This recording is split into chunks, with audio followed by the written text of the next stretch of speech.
Guys, so I'm back. I know it's been a while, but yesterday, getting right into it. Yesterday, I went to the Panic at the Disco show at the Grog Shop in Cleveland. It was a pop-up show.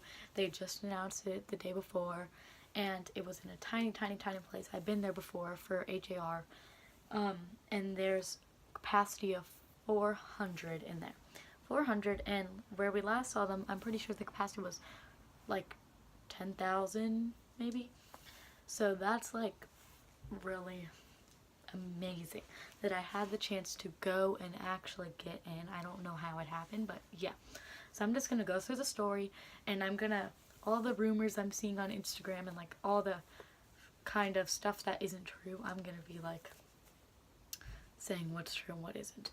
So what happened, what exactly went down was at 12:30 I left school because I live about an hour away, and I left school and we drove there, and we got there at 1:30 to this place in Cleveland where it's at, where the Grog Shop is. So at 1:30 we got there, and there's about probably a little more than 400 people there, and there's kind of two groups starting up. I don't know how to explain it. So I went on the right side of the group, and everyone's just kind of like standing around like we're supposed to, but it's getting really crazy, and we're literally right on the street, if that makes sense. So like if more people coming in, people would having to be going on the street, and they're blocking stores and shops and everything, and there's like a Chipotle right there and everything, so it was hard to get in.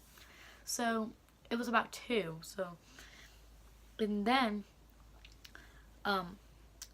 Zach, who was like one of their guys, was like, okay guys, this is getting a bit too much. Like the Grog Shop is telling us that we need to start getting into a line so it doesn't go out into the street. And then we're like, okay. So they put us into a line at 2, which instead of 3 like they were going to, like the plan.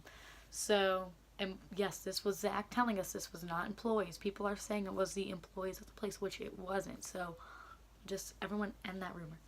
So we get into a line at 2, and we're really close to the front, so I'm so happy.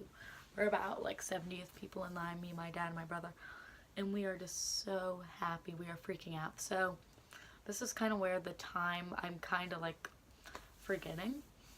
But a lot of people are coming around and counting and taking pictures and stuff, and everyone's kind of really excited at this point because it's not that cold. It's just kind of, everything is just going right at this point. Then comes 3 o'clock when the lines were supposed to start. A bunch of people are just filing into this place where we've already been lined up for an hour and a half. And not an hour and a half, but I've been lined up. For an hour we've been in line. And then all these new people are coming in at 3 because that was when the lines were supposed to start. And then on the other side of the doors, we were on the right side. The left side of the doors, people were starting a line because that's what they thought was supposed to happen, and they thought we were breaking the rules. So what they were saying over there is that we were breaking the rules, but then we were saying they were breaking the rules because they put us into this line. So everyone is like, what the heck? Tell them to get into this line, which is what they should have done, honestly, in my opinion. But I mean, I don't know. So Zach comes over, and he says, guys, I know that we put...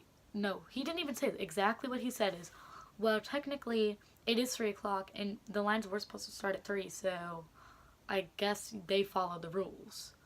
And that's when people were getting angry because he put us into this line. It's not like we formed it ourselves, because that's not what we were trying to do. Like, these other people just formed this line when they should have just said, guys, get back here. But, you know, whatever, I'm not the boss. It's fine. And they ended up going through at, I'm going to say 4, about, maybe a little bit less than 4, and giving everyone wristbands. Well, not everyone, but everyone, until they had 400. People from, I'm pretty sure they gave the whole other line wristbands, and then us. Pretty sure that's how it worked. And the wristbands look like this. They have the little logo, and they're these kind of like wristbands. And I was just so happy when I got them. But then Zach comes around and says, guys, the wristbands do not secure your spot. Buying the ticket does. Which I was like, what the heck? It kind of does secure our spot. Like, everyone was kind of confused at that part, because like people didn't know if, like, I don't know, it was just confusing. But then we literally stood there for, okay, so that was about 4, 3.5 more hours. We'd already been here for 2.5. So literally everyone needs to like, it's getting freezing cold outside. My dad had to go to the car and get me another coat. So at this point I'm wearing 4 coats and it's just freezing. And like at this point people needed to go to the bathroom and there was a Chipotle nearby and that's it. So people were going into the Chipotle but they weren't letting them in the bathroom unless they had a code that proved they actually ordered. So this code was just spoken. It was like 4 numbers, but it was the same code for everyone. So people were coming out of the store and just yelling out the code, so everyone was going inside. And there was so many people inside that there was no toilet paper in the bathroom, and I didn't even go to Chipotle. What we did was, right where we were standing, there was this bar. It was like a really fancy bar, so we were like, you know what, I cannot stand here. We can't go to Chipotle because we already bought food prior. So we decided, my dad gave the guy money and then we got to go inside and use like the private bathroom in there, which was really nice. And like, but we couldn't tell anybody else because that could like cause something. So then we're standing outside for hours and like it was freezing cold, everyone's on the ground, and it was just kind of like, why, like, what's the point of having us get here at 3 if we can't go until 7:30, but they're gonna give us our wristbands anyways at like 4? Why couldn't we have got there later? Like, what is the point of all the waiting? And that's a question that's still not answered. So I hope for the next show they change that, because it was really annoying standing out there for hours for, like, I don't know. So hours and hours we stand out there, just freezing cold. 7:30 rolls around and they start letting people go inside. What happened was everyone in the people in the other line that came later got to go first, and then we went in. It went really smoothly. All you did to get in was show them the wristband and then give them the money. And there was no actual physical ticket that you could like hold, if you know what I mean. You just gave them the money and you were in if you had the wristband on. So it's probably 7:40 when I actually got into the grog shop, and there was no good place to stand where I could see, so I'm kind of on the side. You'll be able to see from the videos where we were standing, and everyone was squished, like really squished, but I mean, that's what you expect. So we are standing here for an hour and a half because the show doesn't start until 9. So like literally they're still like doing a sound check and stuff when we get in. Not a full out sound check, but like the guitars are still like being tuned and stuff. Like, you couldn't have done this while we were outside for like 5 hours. Like, why would you wait to tune your guitars until we got inside? Like, and also, what is the point of having us stand in here for so long? What could possibly not be ready? Like, that's what I don't get. Why couldn't they have started the show earlier or made us come later? Like, that's the part that just doesn't make sense to me. But, I mean, I guess there's a reason for everything. This is the first show. Everything's not figured out yet, you know. Finally, 9 o'clock on the dot, Brendan comes out, and like, everyone is just so relieved. But at this point, everyone is so tired. Like, kind of the excitement is actually kind of boiled down by this point, because when he first gets there, you're like, oh my god, I'm seeing Panic at the Disco in this tiny, tiny, tiny place. I'm so happy. But by this point, you're like, I've been standing for hours. I'm hungry, freezing cold.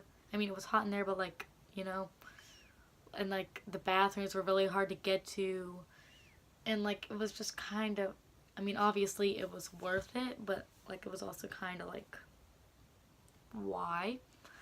So 9, Brendan starts. He plays for an hour, which and plays no new songs, nothing special. Everything had already been played on the past tour, so I'd already heard everything, which was kind of a little bit annoying, because like we were talking before the show and we were like, well, maybe they'll play like some different songs, like, I don't know. And guess what? They played no songs off of Pretty Odd. Not 9 in the Afternoon, not That Green Gentleman, nothing. Which was like, wow. 9 in the Afternoon is one of their biggest songs, honestly. I mean, it's not one of my like very favorites, but I mean, it still would have been cool. Like, what's wrong with Pretty Up? We're just gonna forget about it. And only one song off of A Fever You Can't Sweat Out, which was obviously Outright Sins. And it just seemed like so much working up to this for an hour. Like, obviously, it was like really, like, it was really cool to be so close, like, literally feet away from him. But it was also kind of like no new song. He played for a really short amount of time, an hour, and just all the hits, pretty much. Everything we'd already heard at the past show, like, it's kind of like, wow. And I know people were selling their wristbands. People bought them for $1,000. People flew in to get to the show and didn't even get in. Like, but I don't get why people would fly in, because like what I predicted from the beginning is they're gonna do more pop-up shows like this, because why just Cleveland? No reason. So, anyways, an hour, and then everyone's like thinking he's gonna come back on for an encore, and he doesn't. Like, it was an hour, all the hits. Yeah, but it was obviously really cool. I just think it's just crazy to think that out of all these millions of fans, I was one of the 400 that got in. Like, it's just pretty cool to think of, but also it was kind of like a lot of waiting for like little to no reason.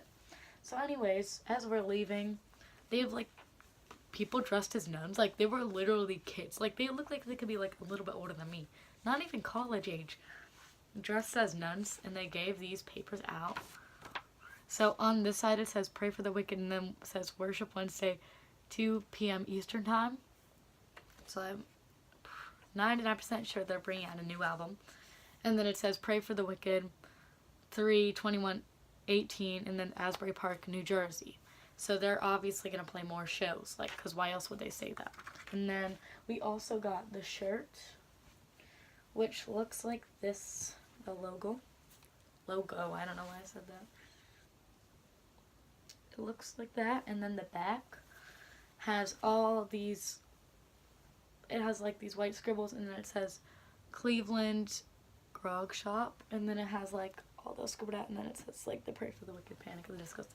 Okay, so if you have any questions, just make sure to comment, and I'll try to answer. I can't think of anything else right now, and I'm also going to add in some videos from the show after this. So thank you for watching. I'm sorry if it was kind of all jumbled. The information's just kind of hard to explain at some parts. So yeah, any questions, comment below, and see you later.